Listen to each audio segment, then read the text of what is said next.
Welcome to Frank Stajano Explains and to the Algorithms course at the University of Cambridge.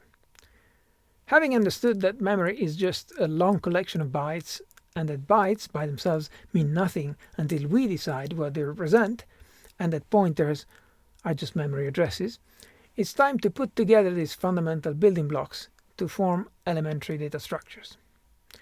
In subsequent lectures we'll look at rather more elaborate data structures, but for now we begin with the basic ones. The most basic linked data structure would be the list, where I have a series of little wagons, which are records that contain the useful thing for which I'm making the list. For example, if you have a list in ML, you would see something like 1, 2, and 3, something like that. The thing I'm interested in is the numbers 1, 2, and 3. And so there's going to be some space in my record for the payload, which is the 1, the 2, and the 3. But there must also be some space for the housekeeping, which is the pointer, which is what's the next number after this? It's this one. What's the next number after this? It's this one. What's the next number after this? There is no next number, so I'm going to put this to ground because when I was little, I was an electronic engineer.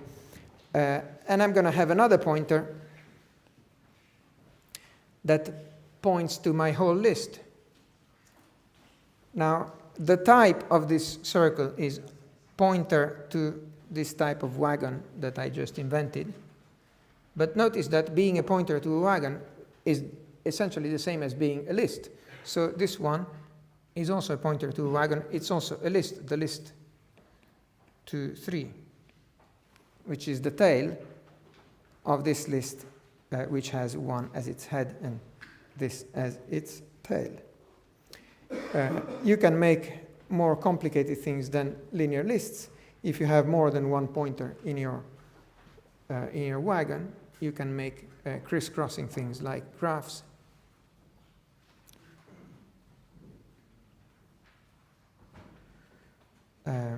This is a graph. This is a representation of your graph with an adjacency list. Tells you for each of the vertices which other vertices are adjacent to it. You'll see a lot more of this in the second half of the lecture course. This other thing I want to say is a fundamental linked data structure that recurs everywhere in computer science, which is the tree. And the tree, the way that we define a tree, binary tree, just to make things easier, is to say, well, a tree is one of two things. The first thing is it could be empty. And if it's not empty, if I'm talking of a binary tree,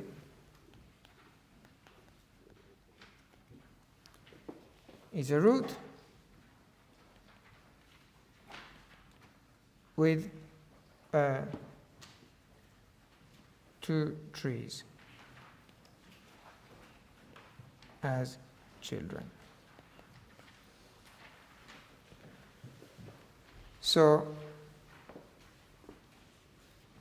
what's the tree going to look like? It's going to be a pointer to some kind of record which contains the root and the left child, which is a tree, and the right child, which is another tree. And so this one points at this. And if I have a tree like the one that I was doing for the code, well, there was nothing in the what did I have? Let's see, I have 35, and here I have 30, and here I have 5. Then this would be the 35 is in here, and this is a pointer to something that has a 30, and then this one has no children, so this is a null pointer. This is also a null pointer. And then this is a pointer to the record that contains the 5, which is also a leaf, so its children are empty trees. So empty tree, it looks like this. And non-empty tree looks like one of these, with 2 children, and the children can themselves be empty. So when you have a data structure that is defined recursively like this, and you've done plenty of those in the OCaml view of data structures, then it's easy to define a program operating on this recursive data structure with a recursive pattern that says if I'm getting one of these as an input, then I'm going to process it according to these 2 branches. If it's empty, I do this. If it's not empty, I process the roots, and then I call myself on the trees that are in there. So the recursively defined data structure invites a recursive definition of a program that operates on it. It is possible to represent a tree other than with this linked list data structure in a linearized textual form that is suitable for input-output. Of course, for output to humans, the nicest thing is to write it out in a graphical form. But for output into text, you could say something with the aid of brackets. You could have in-order representation, or pre-order representation, or post-order representation. Did you see those things in the previous course you did in Mykonos? Okay, good. So in the context of what we are doing now, it would be a good idea if you practiced converting between this representation inside your program and the linearized pre-order, in-order, and post-order representations. Give an algorithm of minimal complexity for doing these conversions in all directions. We want to talk about abstract data types for the same reasons that have been exposed in your object-oriented programming course, that you want to be able to change the implementation of things without changing the programs that call the code that you've defined. And so you expose some features of your data type. You say, I'm building a data type of a stack, and it has a method that asks if the stack is empty and returns a Boolean answer. You have a method that takes an item and pushes it onto the stack, doesn't give an answer. You have an item, a method that pops an item off the stack. It doesn't need to take an argument, and it returns an item. And you have an item that tells me what the top element is of the stack without removing it. And here I have just comments for behavior precondition and postcondition to describe what happens. But other than that, the signature doesn't tell me the semantics. I have to explain them in some other way. And comments are an informal way of doing it, and in later courses you will see formal ways of doing that. So a stack, as you know, has the feature that you put an item here, okay? If you put 3, then you put 7, then you put 2, then you put 3. It's like the stacks in the trays in the college battery. You can only really access the top one, and only after you've removed this top one, then you can access the one underneath. And we've already been using that kind of stuff. So how would you implement that is your business. You could make yourself a linked data structure where you have a record here with the payload of the 3 and then a link to the next record. But that's your business. You could have an array instead. You could have an array and you stick the 3 here and the 7 here and the 2 here and the 3 here. And you keep track. We have an index of where the last one is and so on. And so the next one that I would put should be here. And it's completely your business if you do one or the other. That's stuff that's totally hidden by the fact that you have an abstract data type.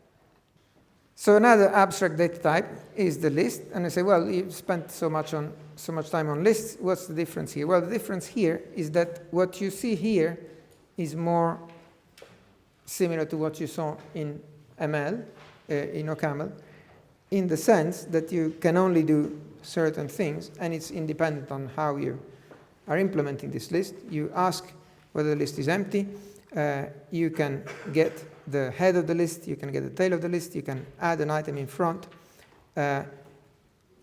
What you don't seem to be able to do from this type of interface that abstract data type exposes is the type of messy things that you can do at the processor level.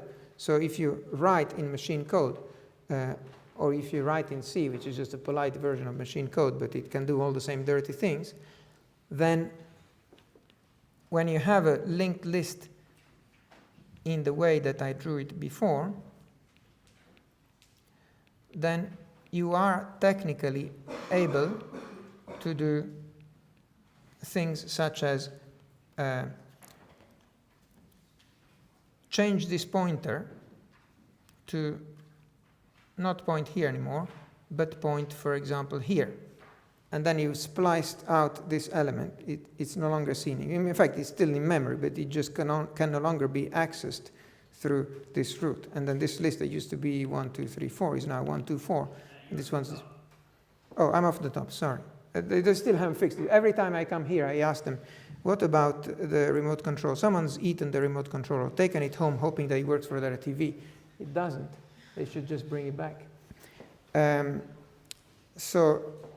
But thank you for alerting me to this.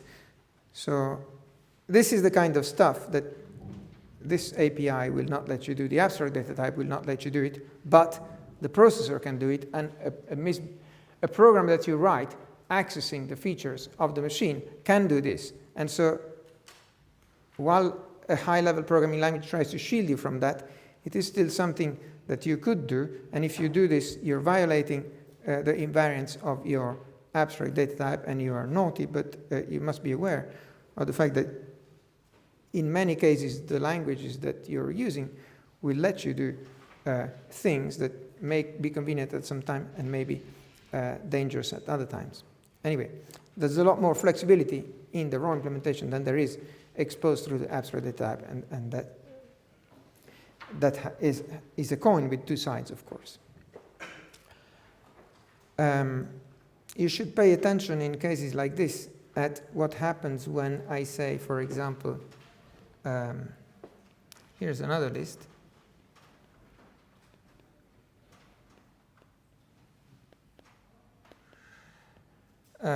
This one contains, I said, 1, 2, 3. Can't really read that. 1, 2, 3, 4. And this one may contain, I don't know, A, B, C. So what if so this is now the list 1, 2, 4, as I've drawn it with this change of pointer.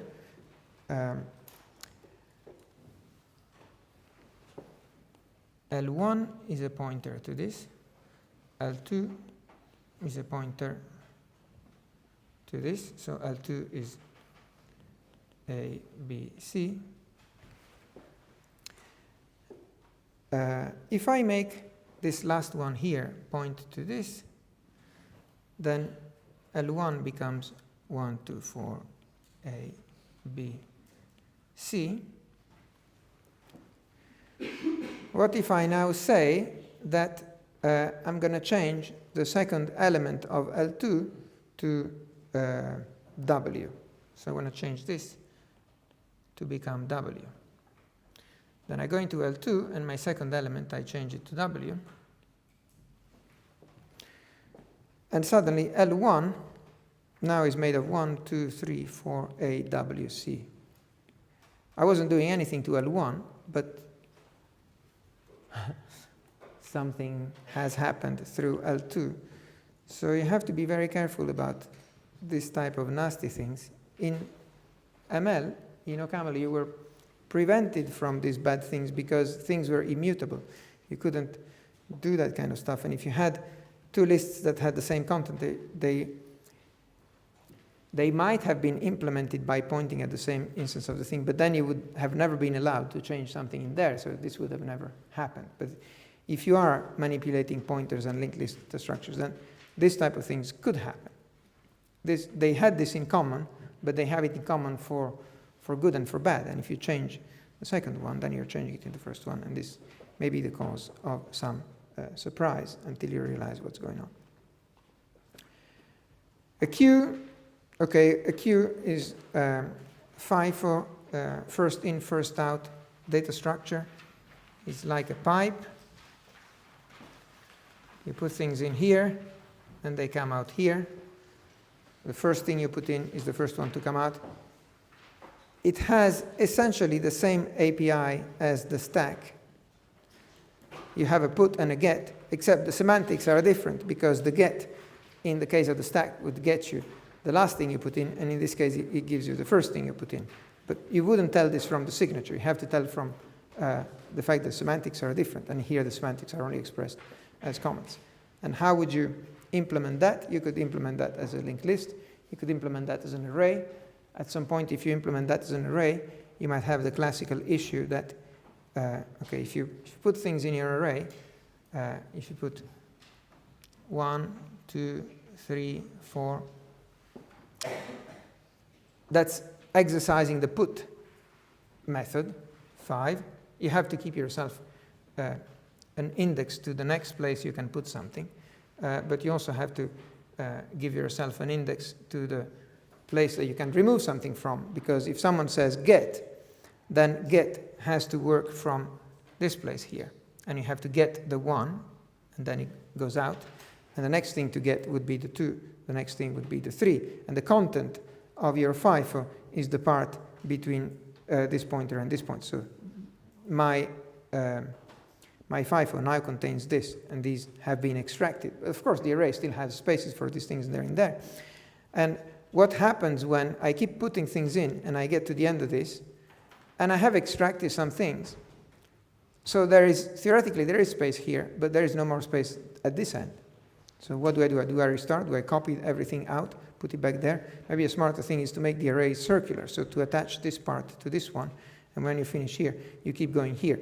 Then you're using up all the space you have in the array effectively, and you only run out when you have n items, not when you've just reached the end of this for having done pushes and pops. But that requires a little more care for not making mistakes as you reuse the part that wraps around the array.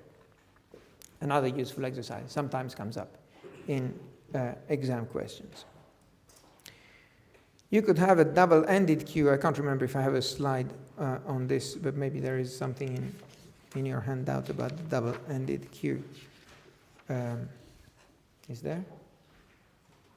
Yes, there is on page 90, which is something where you can put both at the front and at the back, and you can get both from the front and from back. And so basically, it's a generalization of both the stack and the FIFO all in one. Not that anybody uses that very much. You usually either want one behavior or the other, but clearly you can define the double-ended queue as the general version and then derive the stack and the queue by specializing it. And the dictionary abstract data type would be something where you have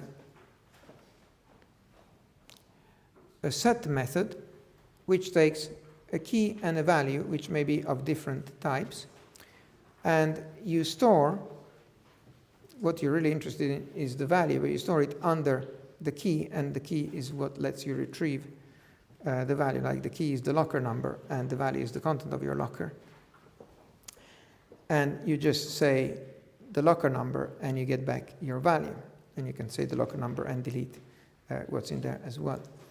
And we will spend some time in a future lecture on finding interesting ways of implementing this data type. If the keys are integers, and most universes of keys you could imagine mapping to integers, so you could claim, it's almost always the case, I can say the key is an integer. Then you can make yourself an array where an array of records of type value, and then you look things up based on the key, which is the index into the array. And so 35 is somewhere here. You get the value there. But if these keys are not dense in the space of integers, then you may be wasting a lot of space in memory for empty cells, whereas you're only using a few. And so there are more interesting ways of mapping keys to values that don't waste so much memory and still give you good performance. Because the advantage of the array over, say, a linked list data structure would be that at least you get constant cost access to the items, because you just do one lookup. You don't have to go through things. Whereas if you had a linked list, you would save the wasted space that is otherwise occupied by the empty cells in this array, but you would be stuck with having to traverse the list in order to find the value that you want. There are variations that people define on this type of data structure, such as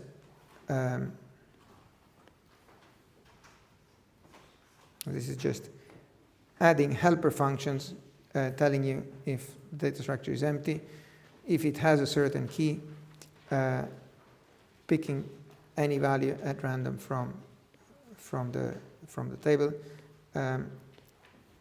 But also, conceptually more interestingly, there are variations that assume an extra property of the keys, which is that the keys have an order defined on them. If this is the case, you might have variants of this dictionary data structure that allow you to retrieve the item with the smallest key or the biggest key, or the item with the item in the table that has the key just smaller than the one you're supplying here, predecessor key or successor key. And then from that key, you can then retrieve the value that's stored at that key. So we are going to look at versions of tables where you do have or you don't have an order defined, and where you do have an order defined on the keys, we are going to see how we can provide these additional methods as well.